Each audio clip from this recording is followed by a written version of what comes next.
Assalamualaikum warahmatullahi wabarakatuh.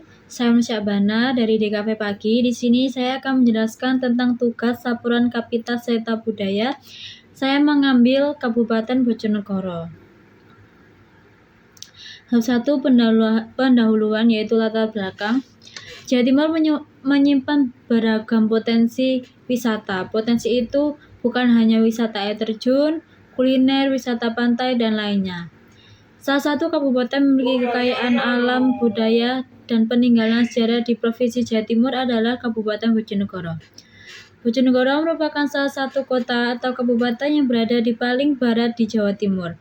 Suatu kota yang memiliki nama yang unik. Bojonegoro diambil dari kata bahasa Kawi, yaitu boja, yang mengandung makna makanan atau yang memberi makan, kemudian disambungkan dengan negara, maka dimaknai dengan daerah yang memiliki kekayaan makanan melimpah sehingga bisa mencukupi kebutuhan pangan di negaranya. Selain nama kota yang unik, kota ini terkenal dengan makanan khas yaitu makanan ledre. Selain itu, Bojonegoro yang menyimpan banyak keunikan yang tidak diketahui oleh banyak orang, salah satunya adalah bahasa yang sangat medok. Bahkan Bojonegoro dibilang orang paling medok di Jawa Timur dalam segi bahasa. Orang Bojonegoro memang memiliki bahasa Jawa yang khas daerah, beda dari kota Jawa di lainnya. Saking uniknya, sampai banyak orang yang suka bingung saat mengobrol dengan warga Bojonegoro. Namun di sini saya akan menganalisis sebuah desa di Bojonegoro yang telah saya kunjungi secara langsung, yaitu Desa Klino. 2. Sejarah terbentuknya budaya. Salah satu budaya yang masih dilakukan sampai saat ini adalah sedekah bumi. Sedekah bumi yang sering diberi nama nyadran merupakan sebuah budaya yang telah menjadi tradisi masyarakat Klino Bojonegoro. Tradisi sedekah bumi atau nyadran, di mana penduduk sana ziarah ke makam keluarganya dengan membawa ambeng. Ambeng itu suatu makanan atau jajan-jajan sebagai syarat, dan nanti mereka berdoa di sana di makamnya.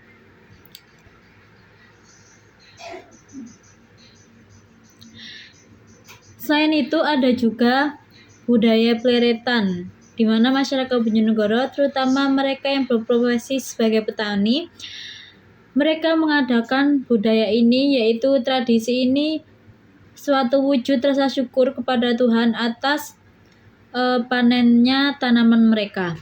Biasanya para petani datang ke balai desa atau dusun, mereka membawa bekal jajanan pleretan. Setelah itu warga kemudian berdoa agar padi yang ditanam tidak diserang hama, kemudian mereka memakan secara bersamaan makanan yang mereka bawa tadi. Bab 2. Metode penelitian. 1. Penjelasan metode analisis. Saya menganalisis kota Bojonegoro ini dengan mengunjungi sebuah desa di daerah Bojonegoro, yaitu Desa Klino, di mana desa ini memiliki banyak sekali kekayaan budaya, pertanian yang besar, dan keanekaragaman lainnya. Pada nyatanya, kekayaan budaya yang masih rutin dilakukan setiap tahunnya dan tidak pernah ditinggalkan. Hasil pertanian seperti bawang merah menjadi akar yang sangat menonjol di daerah Klino ini. Bukan hanya itu, tanaman lainnya seperti padi, jagung menjadi sumber utama mencari rezeki. Adapun hasil bercocok tanam yang sangat terkenal sampai diekspor ke luar negeri, yaitu tanaman porang, yang memiliki banyak sekali manfaat yang bisa diimpor ke luar negeri, seperti makanan jelly, mie, bahkan bahan baku kosmetik. Selain itu, hasil perkebunan yang besar di sana merupakan buah yang sangat digemari masyarakat, yaitu buah durian. Sampai kota Bojonegoro mendapat julukan raja dari segala buah. Ini bisa tumbuh dan berbuah hanya di Desa Klino. Bab 3. Hasil dan analisis. 1. Unsur budaya bahasa. 1. Sistem pengetahuan organisasi sosial. Berdasarkan kondisi sosial daerah desa, digolongkan menjadi 3 kelompok sosial, yakni bawah, menengah, dan atas, berdasarkan pada tingkat pendidikan dan perekonomian. Kelompok sosial bawah adalah kelompok sosial yang terdiri dari masyarakat yang tidak berpendidikan hingga ke jenjang pendidikan yang tinggi. biasanya hanya tamat sampai jenjang SD saja. Pekerjaannya sebagai petani dan buruh tani di sawah orang lain yang tingkat perekonomiannya masih lemah atau di bawah rata-rata masyarakat di sana. Kelompok sosial menengah terdiri dari masyarakat di jenjang pendidikannya tamat SD hingga SMA. Pekerjaannya di samping sebagai petani juga menjadi wira swasta sebagai penjual sayur, makanan, pedagang kecil, dan tingkat perekonomiannya cukup bagus. Kelompok sosial atas atau tinggi dari masyarakat di jenjang pendidikannya sampai jenjang sarjana, PNS, pamong, dan lainnya. Bahkan struktur organisasi pemerintahan desa Klino dikepalai oleh kepala desa, kemudian sekretaris desa. Di bawah sekretaris desa ada kaur pemerintahan, kaur pembangunan, kaur kesra, kaur keuangan, dan kaur umum. Dua kepala desa juga ada kepala dusun 1, kepala dusun 2, kepala dusun 3, kepala dusun 4, 5, sampai 8. Sistem peralatan hidup dan ekonomi. Secara geografis, Desa Klino yaitu Kecamatan Sekor dikelilingi oleh hutan produksi yang ditenaungi tegak pohon-pohonnya rindang, yaitu pohon jati. Selain pohon jati juga ada pohon sengon sampai pinus. Mayoritas warga Klino adalah petani, yaitu penggarap lahan hutan yang disebut dengan pesanggem. Masyarakat desa sekitar hutan umumnya bisa dibilang tak punya pekerjaan tetap. Di sisi lain, mereka butuh penghasilan untuk hidup. Sebagian besar warga tidak memiliki lahan, hanya bergantung pada hak guna tumpang sari lahan perhutani. Jelas tak banyak pilihan lahan tanaman pangan seperti palawija yang membutuhkan banyak identitas cahaya matahari. Salah satunya yaitu menanam tanaman porang. Porang sendiri memiliki nilai strategis dan peluang yang sangat besar yang dikembangkan serta diekspor. Pada tahun 2018, ekspor porang mencapai 254 ton dengan nilai ekspor sebesar 11 miliar ke negara Jepang, Vietnam, Cina, dan Australia. Manfaat porang pun sangat banyak digunakan sebagai bahan baku tepung, penjernih air, bahkan sampai kosmetik. Selain itu, desanya juga menjadi ikon yaitu bawang merah, di mana bawang merah juga memiliki harga yang cukup melonjak tinggi. Rata-rata petani di sana mendapatkan keuntungan hingga jutaan rupiah bahkan lebih per bulannya. Dua sistem mata pencarian. Bojonegoro memiliki daerah penghasil migas terbesar di Indonesia. Mata pencarian masyarakat Jawa Timur hingga kini masih didominasi dari pertanian dibandingkan perindustrian, sebab kondisi Bojonegoro sendiri masih didominasi perusahaan kecil yang menengah. Namun tidak menutup kemungkinan bahwa sebenarnya bumi Bojonegoro itu sangat subur dan cocok untuk berbagai jenis tanaman. Yang selanjutnya yaitu sistem religi dan kesenian. Beberapa kesenian terkenal di Bojonegoro yaitu wayang tengul. Wayang merupakan kesenian yang menjadi warisan budaya Indonesia. Salah satunya wayang tengul yang merupakan ikon seni pertunjukan di Bojonegoro. Dinamakan wayang tengul karena mengandung arti kata tengul berasal dari kata metungul yang artinya terbuat dari kayu berbentuk 3 dimensi, maka sang dalang harus mententeng tenaga ekstra mengangkat dengan serius agar metungul. Yang kedua yaitu tayub Bojonegoro. Seni tayub atau seni merupakan tari pergaulan tradisional yang sangat populer bagi masyarakat Bojonegoro yang bisa memberikan hiburan bagi para penontonnya. Tarian ini biasanya dilakukan para pria yang diiringi temengjangan dilantunkan oleh para waranggono yang umumnya wanita-wanita cantik dengan kebaya dan dandanan khas Jawa.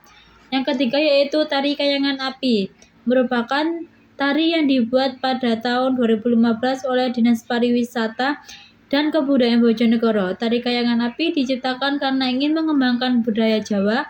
Tari ini menceritakan legenda Mbah Kriyo Kusumo, pembuat pusaka di kayangan api Desa Sendangharjo, Kecamatan Ngasem. Selanjutnya, wujud kebudayaan. Satu kompleks aktivitas dengan luas area lahan pertanian mencapai 83.000 hektar. Mayoritas penduduk Bojonegoro bermata pencaharian sebagai petani. Urutan kedua yaitu menjadi petani. Penduduk dalam kota Bojonegoro bekerja di bidang jasa, setelah itu pedagang, kemudian buruh, dan terakhir industri. Benda hasil karya. Semua warga Bojonegoro rata-rata memiliki pohon jati, apalagi banyaknya hutan yang isinya masih banyak populasi tumbuhan seperti pohon besar. Hasilnya bisa dibuat menjadi bupet, lemari, meja, dan kursi. Selain itu, kerajinan onyx yang terkenal di Bojonegoro yaitu kekayaan alam yang berupa batu onyx atau marmer yang sangat melimpah. Rekahan-rekahan yang mengandung batu onyx antara lain di Gunung Keramat, di Desa Jari, Kecamatan Gondang, dan sekitarnya. Sifat-sifat budaya. Sifat-sifat budaya ada 7. Kebudayaan beraneka ragam. Bojonegoro memiliki banyak sekali kebudayaan seperti sandur, wayang, tari tengul, tari kecak, dan lainnya. 2. Kebudayaan dapat diteruskan secara sosial dengan pelajaran, mengajarkan kita untuk melestarikan seni tradisi di tengah pembangunan Bojonegoro modern, karena produk kesenian tradisional masyarakat Bojonegoro yang sangat kaya dan nilai-nilai pendidikan dan keseimbangan lanjut seharusnya bisa menjadi identitas daerah yang upaya pelestariannya bisa dikembangkan. 3. Kebudayaan mempunyai struktur. Sudah dijelaskan bahwa Bojonegoro khususnya Desa Klina sudah memiliki struktur organisasi yang terstruktur agar berperan untuk mengatur hubungan antar unit kerja. 4. Kebudayaan mempunyai nilai. Karena produk kesenian tradisional masyarakat Bojonegoro yang sangat kaya dengan nilai-nilai pendidikan dan keseimbangan hidup, seharusnya bisa menjadi identitas daerah jika ada upaya pelestarian dan pengembangan. 5. Bersifat dinamis. Dilihat dari budaya daerah Bojonegoro yang telah diamati, pasti banyak perubahan setiap tahunnya. Namun demikian, dengan adanya penduduk desa, khususnya Desa Klina, masih melestarikan tradisi seperti nyadram, teretan, tikep, dan lainnya. Dengan demikian, mereka mengajarkan kepada yang muda untuk serta melestarikan budaya agar tidak punah. Konflik yang terjadi di Kabupaten Bojonegoro. Adanya konflik perebutan pengolahan sumber daya alam kerap terjadi di Indonesia. Konflik melibatkan pemerintah swasta, masyarakat lokal. Salah satu contohnya yaitu konflik memanas antara suku Samin dan PT Semen Indonesia. Konflik muncul disebabkan adanya pembangunan pabrik semen di wilayah pegunungan. Kemudian pabrik semen itu tidak memiliki surat izin gubernur secara langsung. Konflik muncul akibat perbedaan kepentingan antara suku Samin dan PT Semen Indonesia. Warga Samin bertekad mempertahankan sumber mata air yang diklaim oleh mereka bawah pegunungan. Sementara itu, PT Semen bersikukuh bahwa kegiatan penambangan mereka telah mengantongi analisis AMDAL dan tidak akan mengancam lingkungan sekitar. Namun, upaya hukum suku Samin menemui jalan buntu manakala gugatan mereka ditolak oleh hakim. Selebihnya, konflik yang terjadi mengakibatkan perubahan di tengah masyarakat. Masyarakat Samin yang dulunya hidup dengan tanaman sosial, mereka kini mengalami perpecahan dan mereka menjadi dua kubu, yakni masyarakat pro Samin dan masyarakat pro Semen. Terima kasih, ini tugas laporan dari saya. Ada kata, saya mohon maaf, dan akhirnya wassalamualaikum warahmatullahi wabarakatuh.